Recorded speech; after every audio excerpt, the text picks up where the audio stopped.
Now we want to make an interactive page. There are two steps. Step number 1, make an illustrated page, which you already know how to do. And step 2, add symbols and code to the illustrated page to make it interactive, and you already know 90% of that, but I'll do it again here just for the sake of completeness. So first let's run our current project, and let's see, if I walk towards Eels Hall, there's a beautiful rendition of Eels Hall, an illustrated page, but I want to add interactivity to that. So first thing we need to do is open up the page and add something to it.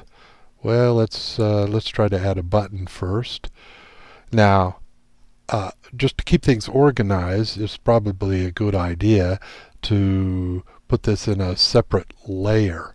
So let's do that. In my timeline, I will add a few layers and call this one button layer.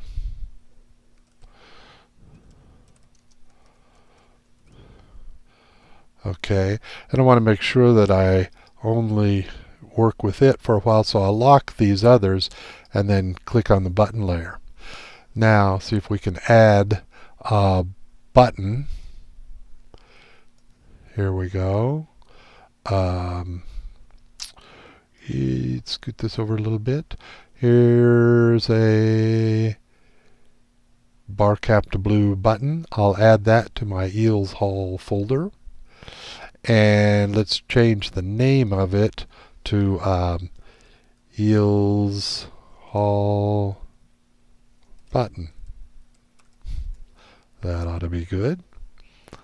Okay, let's put this onto our illustrated page.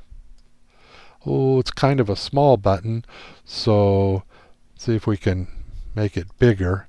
Right now, let's see, the width is 76. I'll double that. Will that be 152? And the height is 22. Double that to 44. Okay, nice readable button. And let's see, it says enter. Maybe we want to see if we can move a box. So maybe we should make this say move box. Let's see.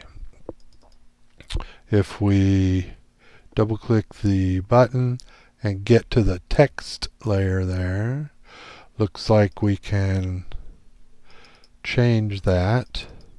Instead of saying enter, we'll say move box. Okay. Now, well, let's just see how we're doing. I'll run the project, and there's a button on there. It doesn't seem to do anything, but it's there. How can we make it do something? Well, we need to go to the code for that. This is page Eels Hall. So I'll look inside of page Eels Hall.as. There's where I want to do something with that button. Maybe let's add the event listener, and I have one that I can copy and paste here. It says my button, add event listener, and the name of the function is move box. Right now it just has a trace in it. So let's see, it's called my button. I need to make sure that the name of this one is my button. Right now, have to get to the right place. Here's Page Eels Hall. There's the button, and I need to call it my button. I'm just typing it in. Probably be safer to copy and paste, but I hope I typed it correctly. And let's see, I notice it's kind of over to the side there. Maybe I'll scoot it a little bit. Alright, so this is called my button, and in the AS it says my button.add event listener. With some good fortune, I'll save it, run, and if I walk towards Eels Hall, there's a button, and if I click on it, yes, down in the output, did that again. Down in the output it says move box.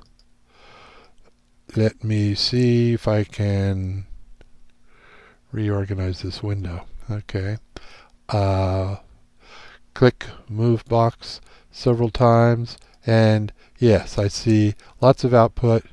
Down here, move box.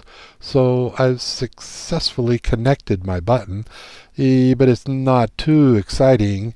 Maybe I actually want to move the box. So to do that, we need to have a box.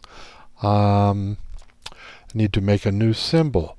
Now, a lot of different ways to do this, but here's one way that I find pretty easy to control. I want to make sure that this object is actually on this page and not on the main stage. So I'll draw something on this page. Let's see. Here's my box. Okay. And let's see if we can fill it. Need my paint bucket here. There we go. It's red. Now, need to change this drawn box into a symbol.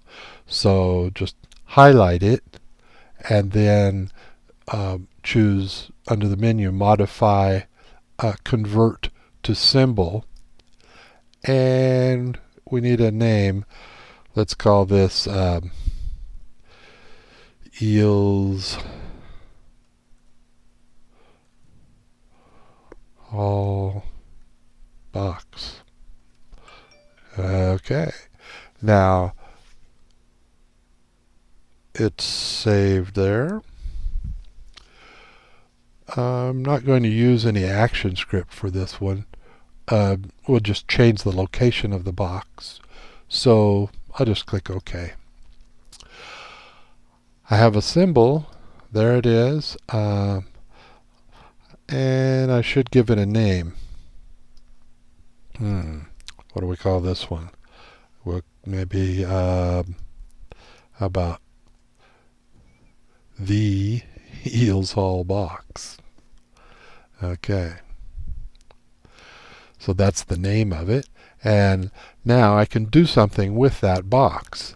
If I go back to the AS, let's see. There's my button and the trace for move box. Let's see if I say the Eels Hall box dot x plus equals 10. That should change it, the X by 10. When we click on the button, let's see if that works okay. Here we are. We walk towards Eels Hall.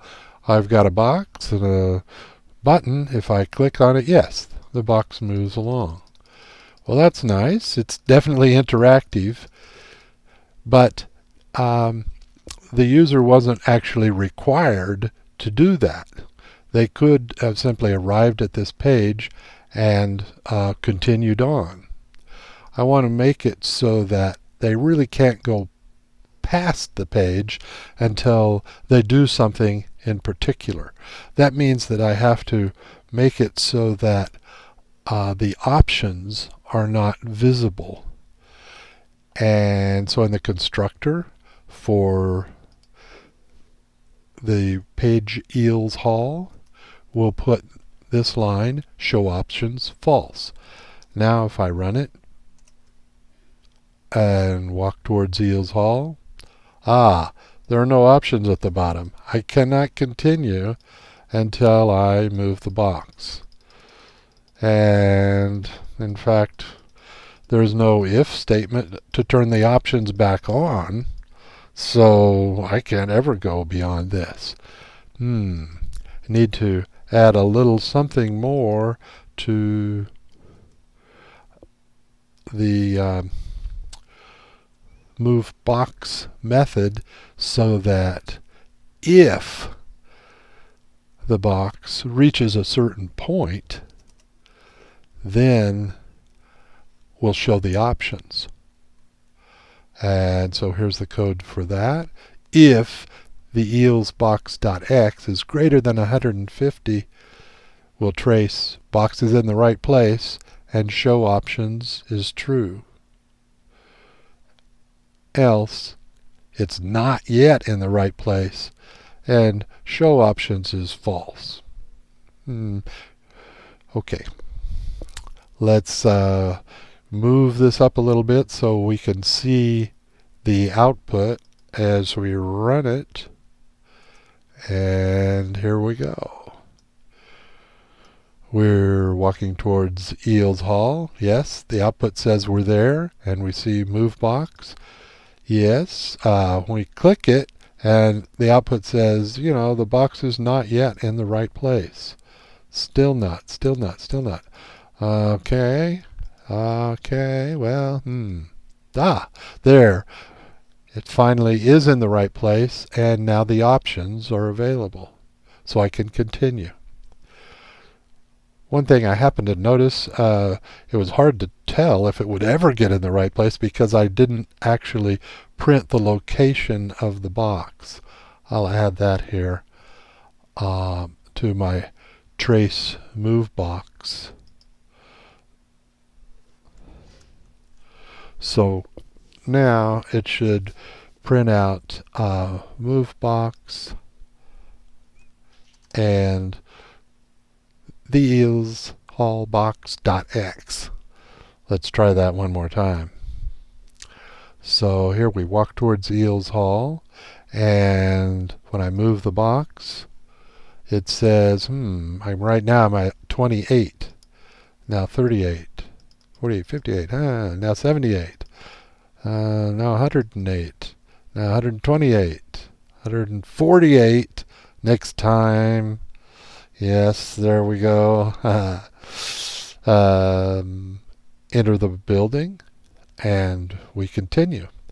So that's how to make an interactive page.